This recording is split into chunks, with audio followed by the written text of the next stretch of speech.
I've been a part of SOCAP for about 2 years now, and I'm so impressed with just the community, just how you guys share information together, how you guys learn from each other, how you guys give back to the community. And so, inviting Mark to this to share the journey he's gone through the last few years, I thought was pretty exciting. So thank you, Mark, for joining with me today. I'm excited to talk about your journey. But to get us started, I really wanted to share how I came up with the idea for the topic today. A couple of months ago, I hosted a dinner in New York City. I had about 12 different executives from a couple FMCG and retail companies. And it was just a really just an intimate dinner where we just had a conversation around AI. And it was anywhere from one C-level executive was like, we've been doing AI for so long, I don't know why we're having this conversation. Very blunt. To another C-level executive was like, we're still in legal debates on where we invest our money. So it was two extremes of the same coin. So the mere fact that that's the same conversation I'm hearing across, the 300 retail clients I have globally, that, we're all having this conversation, and we're all here together talking about it. And so I wanted to really share, some stories and some ideas together so that we could, do what SOCAP does so well, which is, commune together, talk about it, and figure out where we are, because we are investing. Everyone's investing in technology, AI, digital transformation. But at the end of the day, what we're hearing is customers still are not always feeling it. A recent MIT study, it was a really, really interesting stat, actually. MIT said that 78% of businesses believe that the technology they've just implemented or the AI solutions they've implemented has really impacted and improved their service. But when MIT actually surveyed their customers, they said 31% only agreed with them.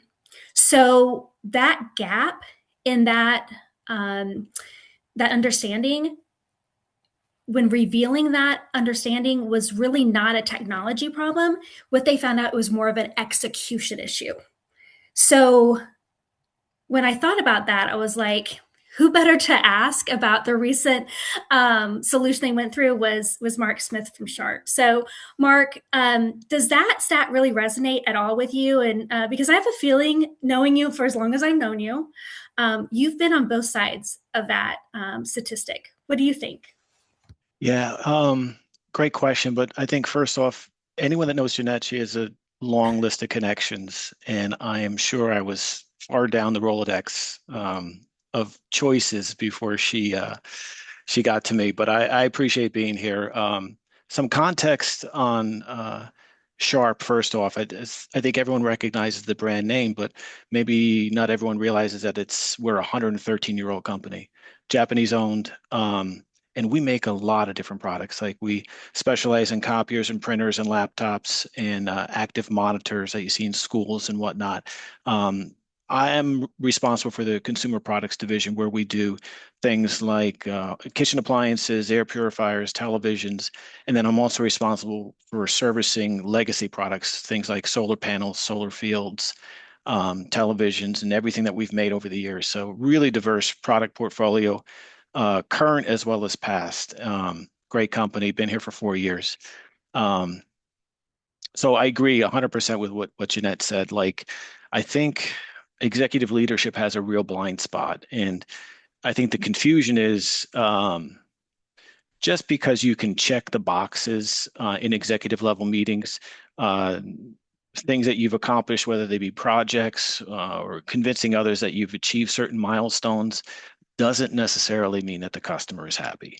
What we focused on within Sharp is really looking for the touch points that improve that customer experience. It's not just having the metrics in place that doesn't equal a good customer experience. And when I joined Sharp, some of those things were evident for us, like our CSAT was really not something to brag about, and our NPS numbers weren't either. Some of the things that we did, and I'll talk about As we go further here, we'll kind of accentuate how we're able to improve NPS and CSAT. But yeah, I think it's a blind spot. It's not just a matter of checking the boxes. You have to actually put the thought into what is the customer experience and make sure that's the thing that builds the brand. Well, you really did put that thought in because you recently have won several awards for your efforts, especially around transformation and all you've done for Sharp. Actually, I remember when you were interviewing for the job at Sharp. Yeah. You were really excited. I was excited for you as well. But after you started, like, when did you first realize that you wanted to evolve the way that you address the customer experience at Sharp? Yeah, I think it was really early on. Like whenever anyone's on the call, I'm sure you've been through multiple transitions as I have. You do a gap analysis when you land. You want to see what the landscape looks like and where the touch points are and the things that are maybe broken or need to be optimized. And for me, it was pretty clear early on, like our performance metrics and our ability to listen to customer phone calls, our partnership with the BPO were really lacking. We didn't have live data. We didn't have the ability to listen to calls live. There was a lot of inefficiencies in what we had, and our teams were working really hard, but we didn't have that connectivity and the ability to really see the pulse of the customer. So that was really the enabling thing is when doing the gap analysis and seeing what was before us, seeing what the landscape was. And what we worked on initially as kind of a stopgap was to try to build live metrics, things that we could see more real time until we can get to the more permanent fixes that I'll talk to a bit later on. But yeah, it was early on. I was able to see what the challenges were, and then we started taking action. Awesome. Yeah, that one moment when you can like really see that like clearly and decide to move, that's something where I really see the best leaders take action, right? And get that clarity. Um, I remember, yeah, I have this one leader really in mind, and he had taken over a pretty big job. It's a luxury CPG company. He had just stepped in, and he reached out. It's kind of like what you did. It's that first call. I love those calls, I do. And he's like, "Oh my gosh, I got in here," and he's like, I hate it. I have no data. Can you just come in and assess? And I brought in my team and I assessed, and he was like, they're telling me I have these best tools. What's going on? And we jumped in, and he was right. He was right. He had the five best tools, best in class. Every single one of them. He had the best CRM. He had the best telephony, the best training tools, QA tools, reporting tools, best in class. But the problem is that none of them talk to each other. None of them were connected. They didn't work together. And I kind of set up this analogy because he couldn't create an ROI. And I said, what you have is you have, instead of having an orchestra that creates this beautiful symphony, you have five A-list musicians, each playing different genres, all at the same time, fighting to be heard. So instead of creating music, you're creating noise. And you're creating noise for your customers, and you're creating noise for your team. And what you're causing is what I like to say in the technology world is an IT Frankenstack. It's a patchwork of disconnected like systems, layered, and it's usually layered over years of trying to solve problems in isolated situations, right? And you're never designing your customer journey process to really work together end to end. And so that was, oh my gosh, an 18-month process working with him and redesigning that. So Mark, like, what do you think? How did you avoid this problem at Sharp? Because I know you did, Yeah. and make your transformation more of a success. I think I can appreciate the example with having musicians and not playing the same music and that being a challenge. I'm more of a sports guy, so I think you could have the best athletes in the world, but if they're all first basemen, like you're in trouble, right? So like, it's not just having the best in class software that doesn't necessarily fix the problem. you have to have a consistent customer experience. That comes from designing the customer journey first. That's really what you need to focus on. And then you connect the technology, the data, and the teams once you understand what the journey is. Um, you have to understand what success is, define what success is. What are we trying to achieve here? What does good look like? And a lot of times you don't know what that is until you have the conversations. Talking to people on the front lines is another great way to understand the process better, and because they know better than anything. Like my as my you mentioned in my background, I've spent a lot of time in manufacturing, um, in quality and regulatory affairs. So automotive manufacturing, and then I moved into making medical devices. So I understand that the guy or gal that designs the product is important, but so is the guy or gal who actually builds the product. So understanding the people on the front lines is super, super important.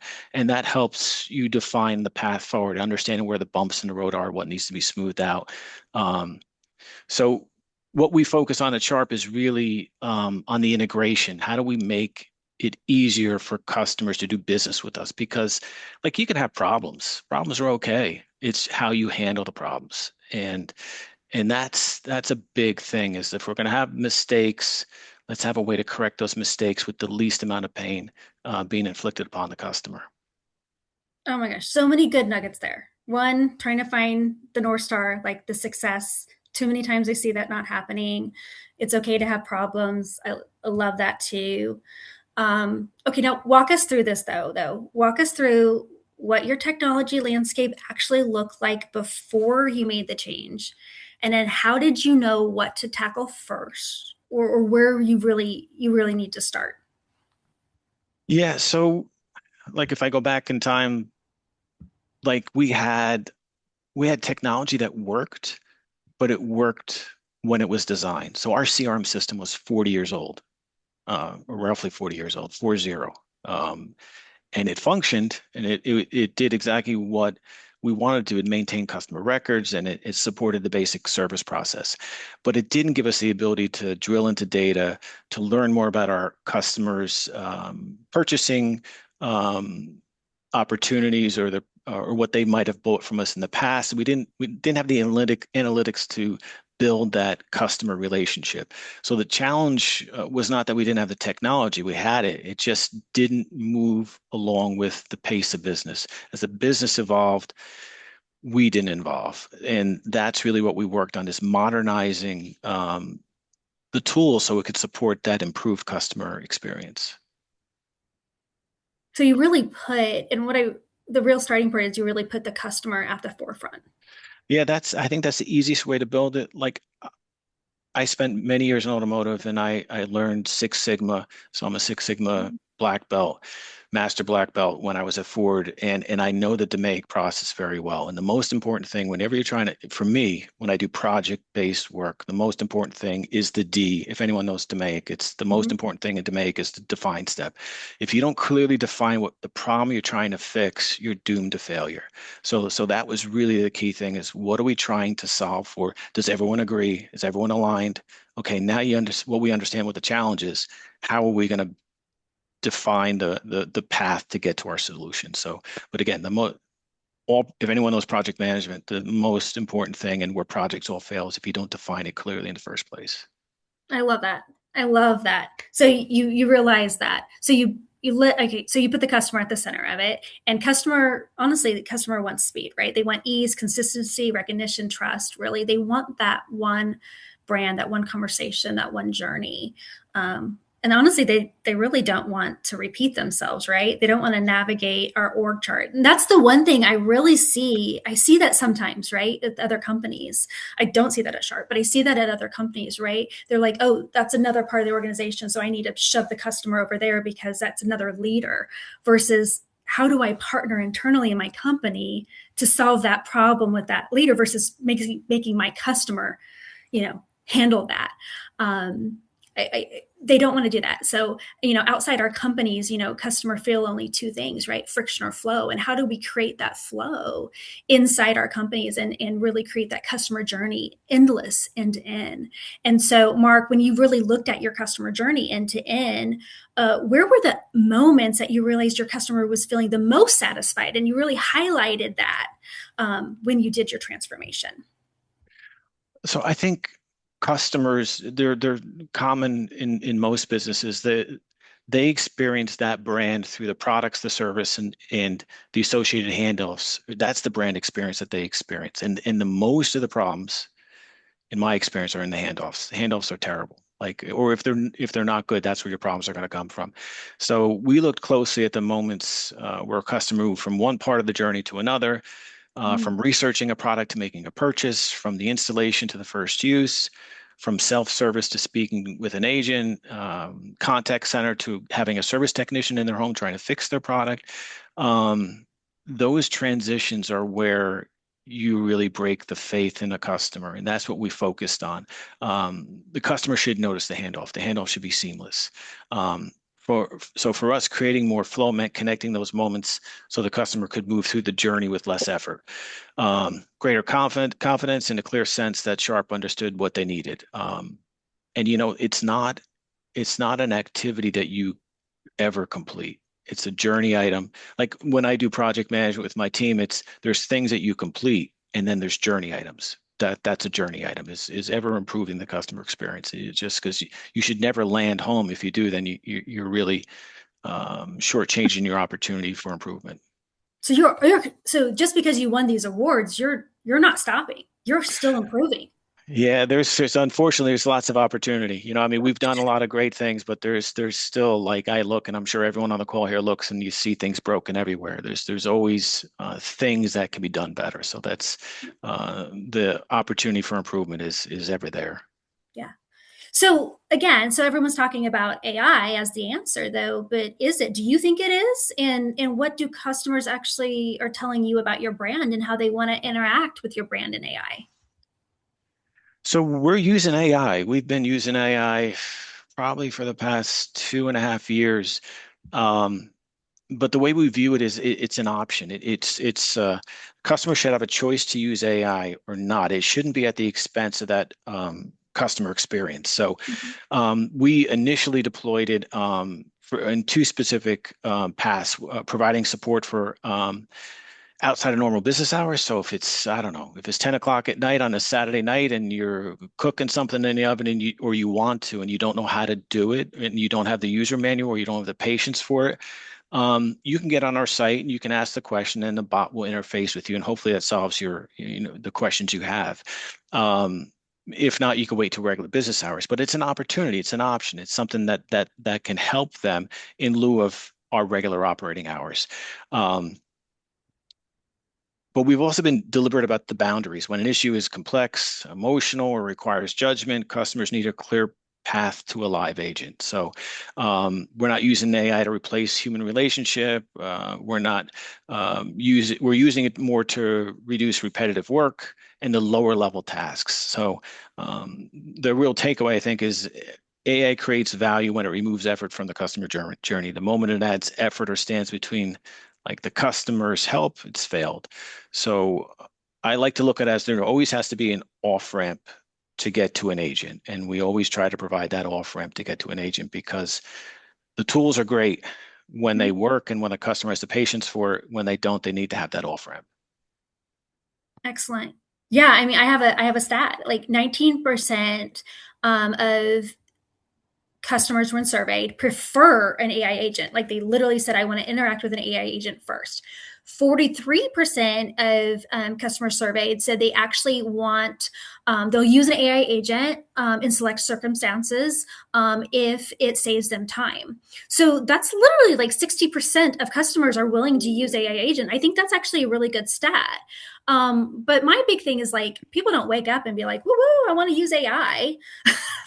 They just want to interact with businesses easier. That's all they Yep. want.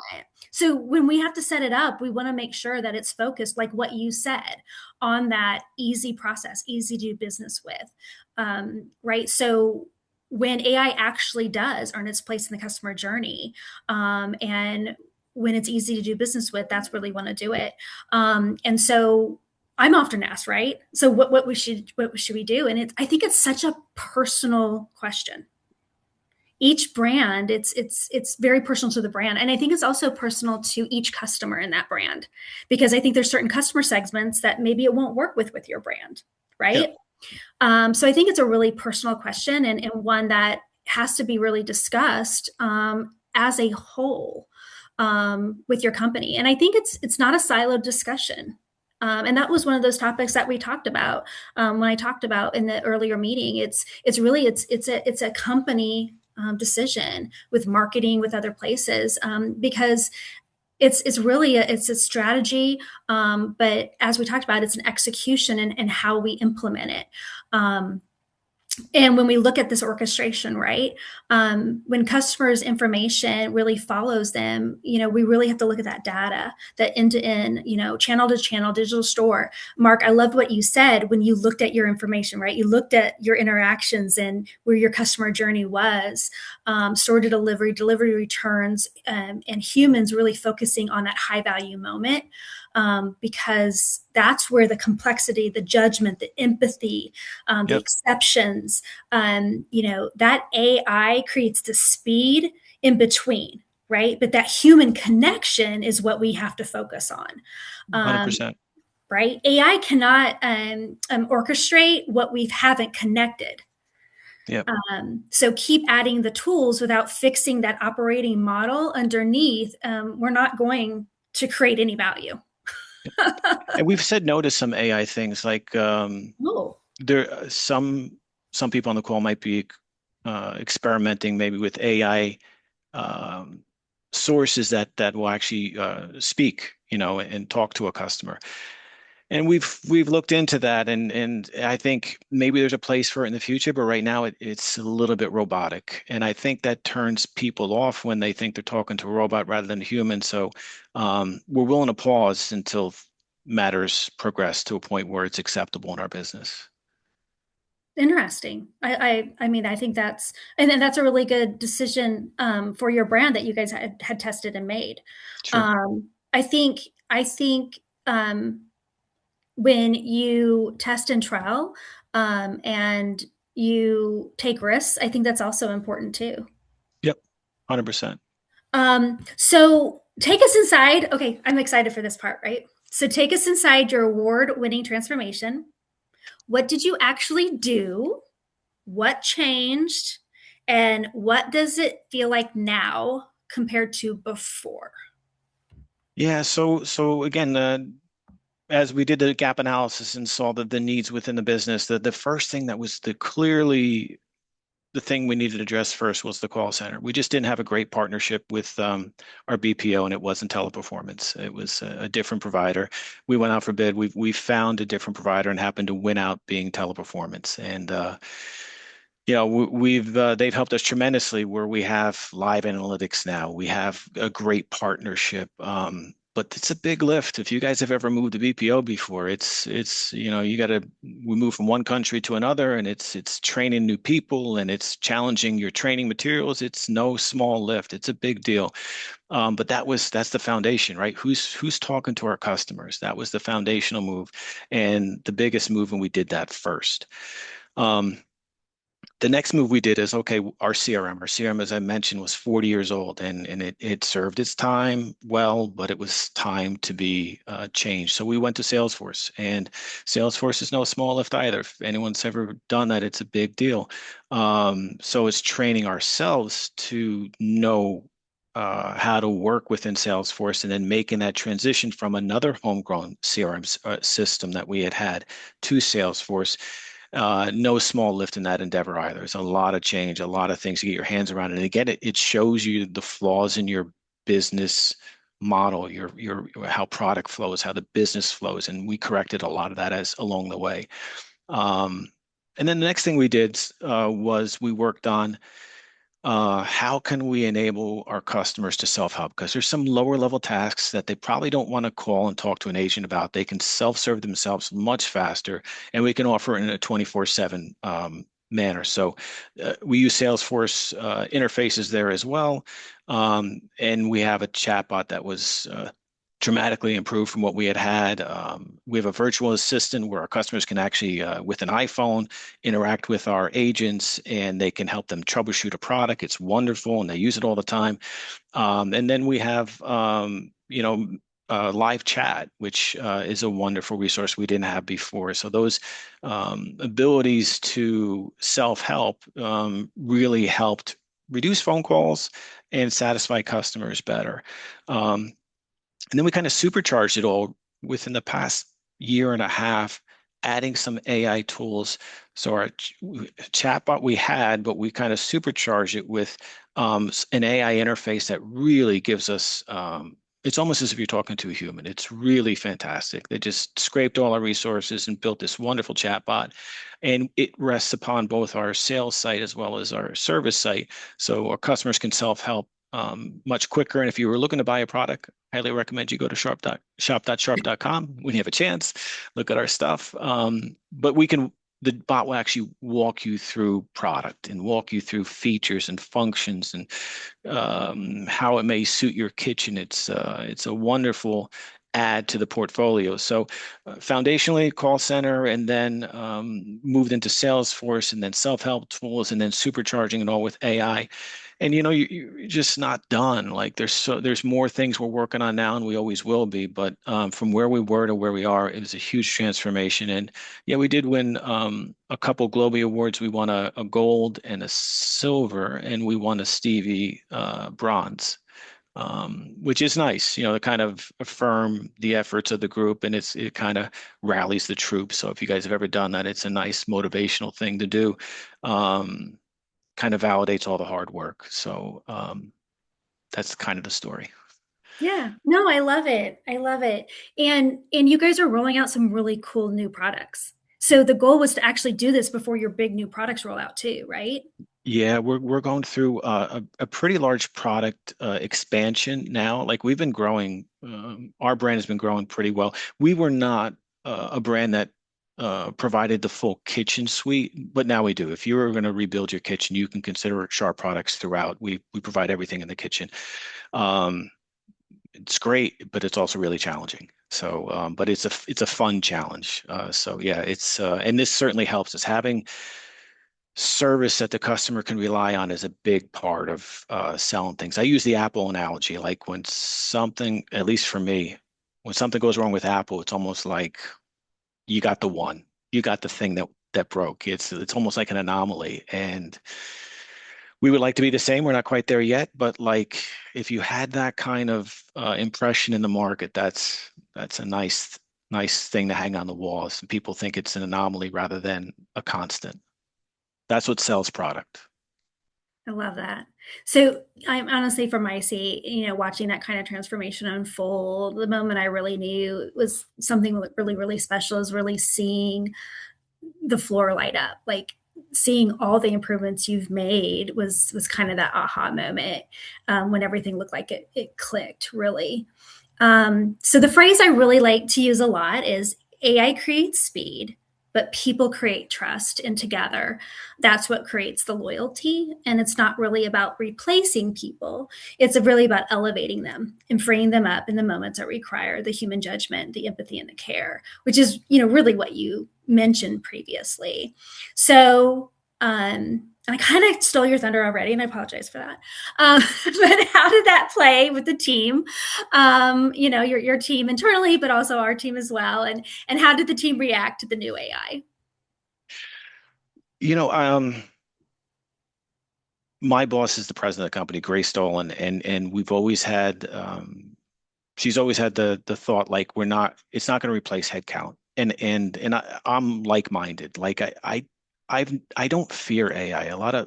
I think there's a lot of unknown for sure. Like I don't know all the answers, but um AI is really a way to reduce the lower level tasks. So our folks can focus more on the more empathetic treatment of our customers, the more building those relationships, solving complex problems that require a little bit more time and digging into details.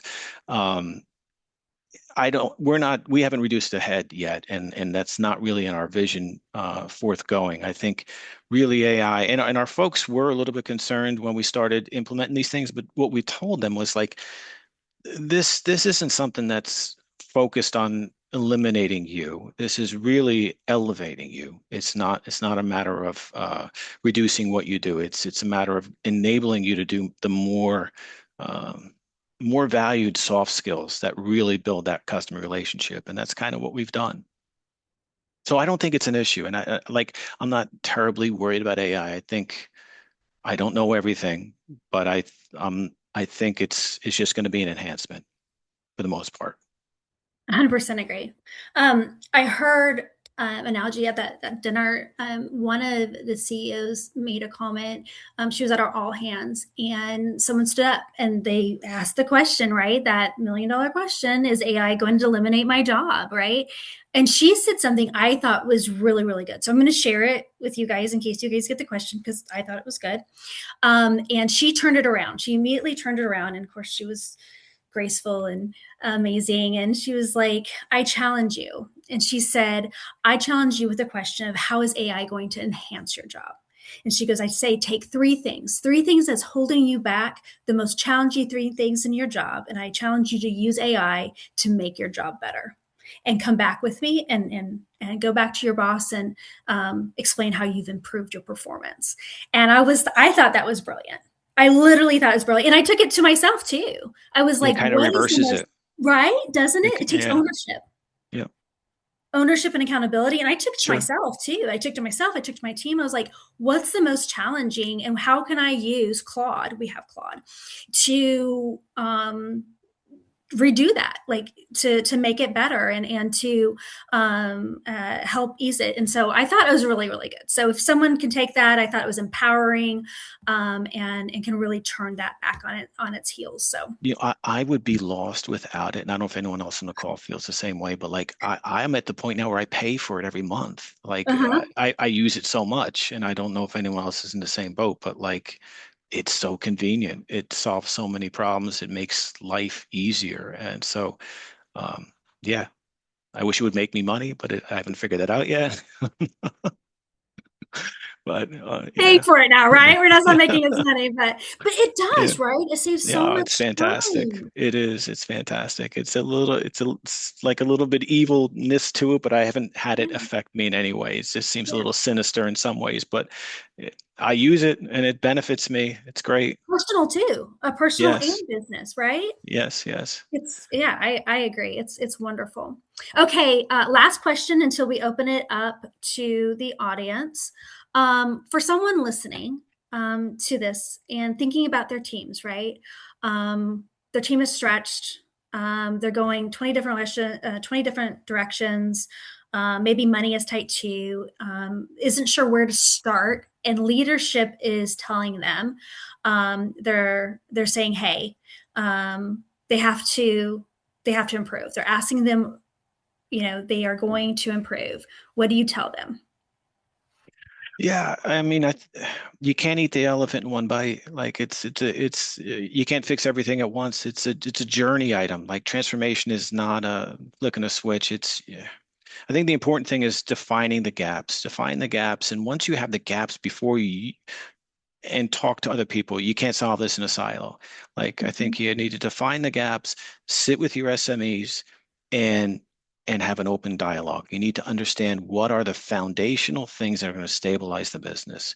Make sure you have good data. If you don't have good data, how do we get better data? Because the data is what helps you to make those decisions. And then you develop a plan. I think that once you have the gaps, the team involved, you develop a plan and be disciplined about it. I do everything through project management. I use Gantt charts and we have people assigned to action items and we're very official about it. And the team loves it, frankly. Like they never did it before, but like they like it. They like being accountable for something. They're running towards the same goal. Um, I think you fix the foundation first, those foundational things, and then you continue down the path. And as you continue down the path, you'll see new things that you didn't even think had to be fixed. But yeah, don't get overwhelmed by fixing everything at once. And if you Hopefully, none of your bosses, I've had them in the past, want you to fix everything at once. You just can't. It's just no one would be effective in that with that kind of mantra. So, like, I think if you have somebody like that, I think if you show them the plan that's disciplined, insightful, and detailed, it's hard for them to argue with that. So that's just my thought, my experience, and what's been effective. No, thank you, Mark. I think you're spot on. Creating that North Star, making sure your data is reliable, making sure you have access to it, right? And it's fixable, right? You don't have to fix it alone either. Yeah. Yeah, the future belongs to the brands that connect it, that orchestrate it, and that can scale it, and so that the customers really feel not friction, but really that flow. Somebody told me way back when soldiers win battles, heroes die in battle. So you Oh, cannot, don't be a hero. You need help. You find all your worker bees, get everybody involved. Don't, it'll work out. You'll get the credit in the end. It's just you have to lead the minions and they'll help you be a success. I love that. I love that. What you've built at Shard is exactly the story that this industry really needs to hear. And to everyone listening, thank you so much for spending the time with us. We can really open up. We have 20 minutes left. We'll probably end up ending early, but if you want to ask some questions, Sage, if you want to moderate, if there's any questions, that Sure. would be phenomenal for Yeah. Mark. If there are any. Sage, I have a question if I can jump in. Please. Okay. So first of all, Mark, thank you for sharing today. I feel like SOCAP loves nothing more than to hear another brand's journey. Yeah. So love that you shared and are open to some of the exposing some of those challenges and how you tackled those. My question for you, and it's been top of mind for us at Carhartt, and I'm just curious, like, so particularly around AI, historically, I feel like from a public image perspective, we haven't given a lot of credibility to some of these public review sites like Trustpilot or Reddit. And lots of times, Trustpilot, it's a lot of the most negative of the negative go there. And it's such a small percentage, but it's really changed in the last year or so because now that everyone's using Claude, Grok, and all of the different AI tools, the LLMs are pushing these sites as trusted sources. So, like if someone's searching just like Sharp products, most likely one of those is going to pop in the summary that you get out of those tools. How is Sharp thinking about that? And what's their strategy around that? So we do respond to everything that we can that we see on those review sites. We do have some PR help with that internally, as well as my folks will respond to those and try to show that the company cares and the company responded to it. I think another thing that maybe all we do here, so you're going to get the negatives. So you're going to hear, unfortunately, we hear the negatives. It's really easy for somebody to write a horror story, but we also celebrate when somebody writes, like, I had a microwave for 40 years, real story. This happens all the time. And it just broke on me. I just want to let you know it lasted 40 years. And like, I love your products and I'm going to buy another one. And, we'll send them a free microwave because they'll tell us that.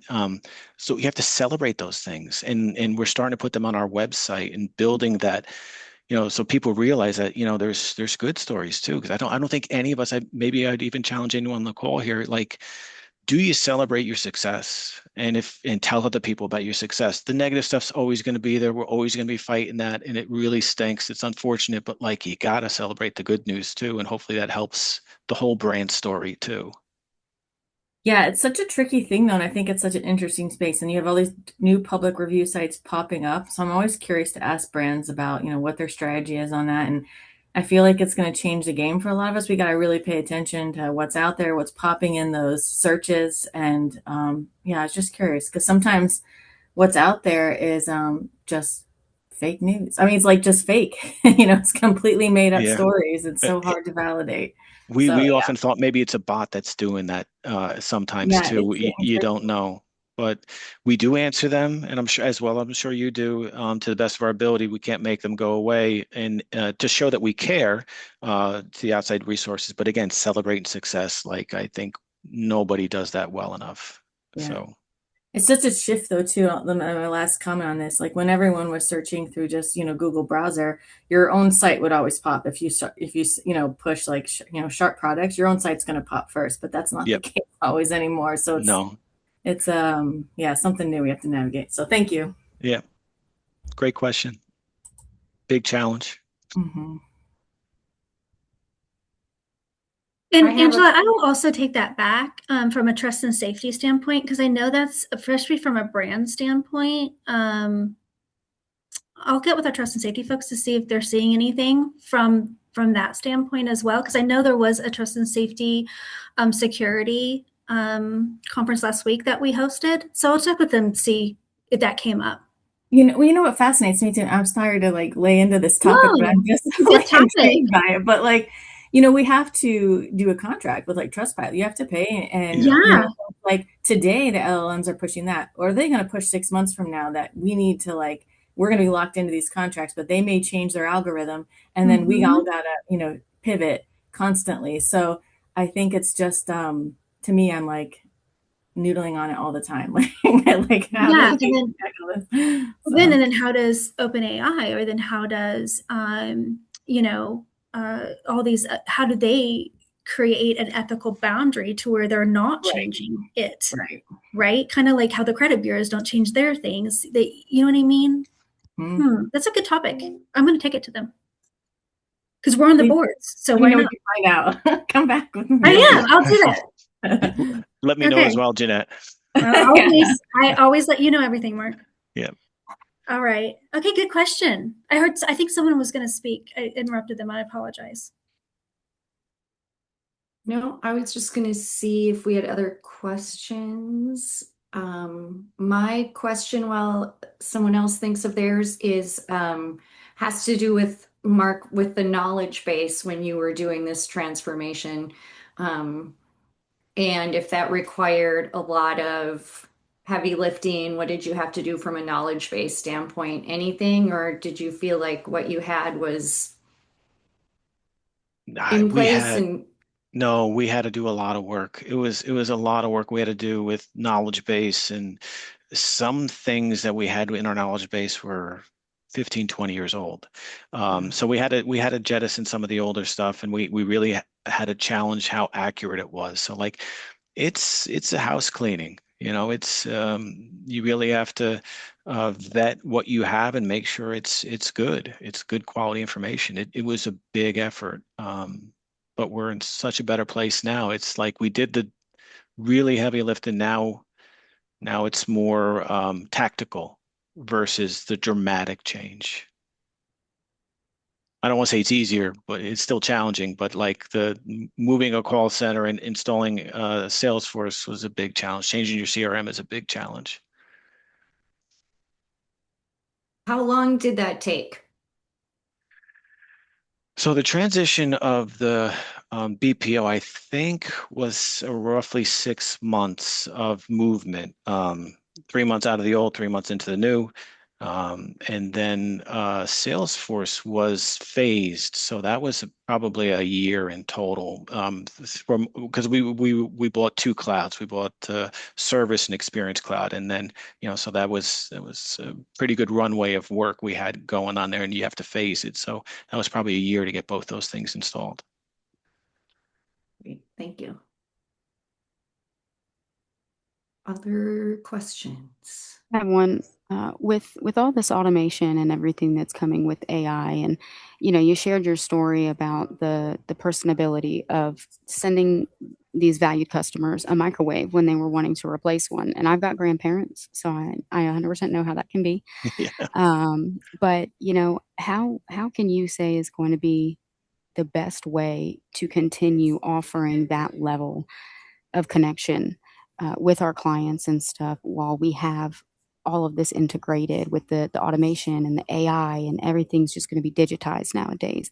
What else can you say is going to go towards that for our customers and really make a statement with the customers that are or the companies that are switching over um, to more e-commerce and AI? So I think you have to. It depends on the company. I mean, for me, I know right now, like there's always things in the hopper that we're working on. One of the current things I'm working on. So if you needed service in your home, fix your refrigerator, fix your dishwasher, and there's other companies have it, we don't, right? We recognize the shortfall there, but our servicers will go out to a person's home, and not all servicers are created equal. Some are very good, some are okay.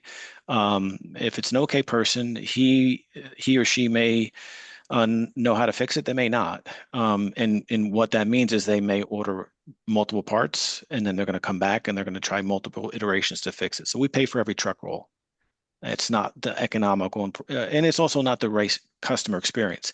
What we're building is a tablet uh, thing that we're building through AI. We're using Claude and Copilot to build this, and our target is October. And what that'll enable our services to do is when they're in a home, they could see the work instructions for how to repair something, how to diagnose it, what parts would be required, and they can make that repair either on site if they have the parts, or limit the truck rolls back to that home, limit the cost. So I think you have to judge the business. What's the business model? What's the hottest thing on the plate right now? So for us, that's going to be a cost save, but more importantly, it's going to improve the customer experience, because if you need to be home for someone to fix a refrigerator, like, that's a day off of work. Like, that's a huge, issue for a homeowner. Like someone who's working full time, it's not an easy thing to accommodate. So I think there's always going to be something. I don't think it's one answer I can give. It just, yeah, you have to look and see what's before you, what's the most important thing, and then attack that as that becomes evident. I think the more personalization you can get, like if you know, Julia, who you're talking to, that's when you can realize too of what's that level of AI they actually get to experience. To be honest with you, that's where I'm seeing a lot of companies try to go to. Like if you can actually experience and know that this customer is, this level, or how they like to interact, that's the personalization, the data that we can access. They can get to, if you're able to identify your customers that way. That's a great question. Yeah, I think I agree with that, with the personalization and it being, dependent upon the company and what they're trying to achieve. I work in the automotive industry with Nissan, so I'm very familiar with how the service can be good or bad, or having to have multiple attempts. Sure. So I'm not on the customer facing side. I mainly deal with the dealer service centers and things like that. But being able to personalize with them, they can be just as frustrated as I am, having to deal with the repair orders and why it's taking so long and things like that. And the customer may not be that great. And I honestly could not imagine AI doing my job, or it being fully automated. I don't think that it would be possible. And really the only jobs we can think that not being possible on are, blue collar or factory workers. So I agree, and even those can be personalized. So I definitely agree with that personalization and it being per company. So I appreciate the answer and the time that you guys took to answer that both. Thank you. I had just one quick question. It really is about recommendations for like auditing and making sure that you're having a hold of what the automated tools that you're using are telling your consumers. So the company that I work for, we use AI in a lot of different ways, and there are different systems, like different software that we're using to do AI, and we have different methods for elevating like what isn't correct based on what the model is. And so I guess one thing that we're making sure that we're doing consistently is checking the consumer satisfaction for the different AI tools and comparing it against the consumer satisfaction with our agents directly. And so when there are service gaps, because right now our agents are outperforming the AI tools as they should be, they're more knowledgeable, right? And our tools are learning from the system or the KB articles that we have available. And so we're constantly putting new ones in to make sure that we're addressing things. But like, how is that feedback loop for you guys? And like, when do you decide like, okay, we're too far in a gap between the service expectation with our AI tools versus our agents? Just, I guess, what are your controls, and what are you doing currently to keep making sure that you're improving your tools and that the service is meeting what you would expect from your agents Yeah, live? so we look at CSAT for the chatbot experience, and we also look at CSAT for the customer experience, agent experience, and they both are pretty good right now. We're in the 60% satisfaction rate on both, which is a good number. We're pretty happy with that. But I think it's valid that we have to challenge that and make sure that we don't deploy something that's going to affect that experience. We haven't touched anything that, as I mentioned, and as we were chatting earlier, like the soft side of the business, which is the more difficult, important part, like that we haven't compromised. It's more tasks that we've given to our AI. So, when is your product going to arrive is one of the next things we're going to attack. We don't have that yet, but like shipping would be a good example of something that's tactical. Uh, as far as when your service date is, that's another tactical thing. But if it was a more involved problem, like how to fix, your oven, or how to understand how to use your oven, that's hard to do through AI. That requires a conversation and possibly, a live chat through a cell phone where they can interact with somebody in the home and actually show them what to do.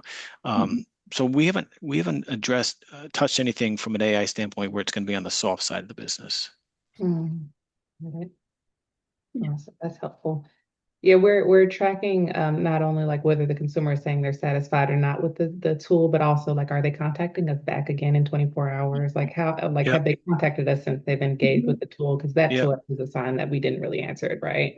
But it's a lot to track. And so I appreciate you Mhm. answering and letting us know how you guys are doing that too.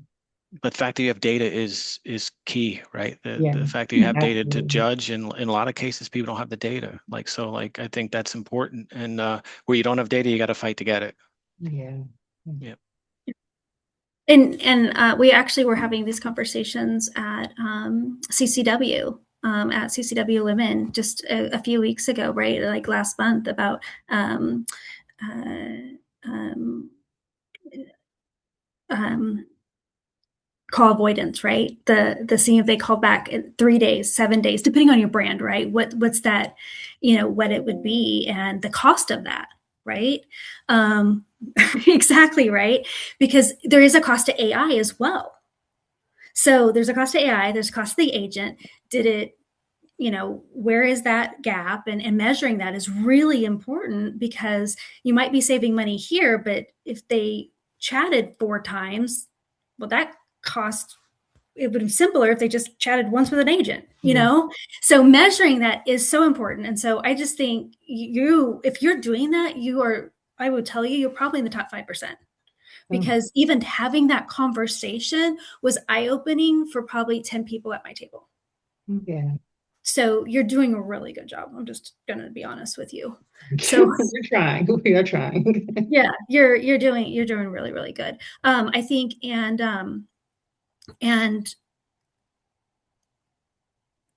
updating it and having, so here's another thing. So we just launched in for TP. It's our first paid, one of our first paid voice translations, where it's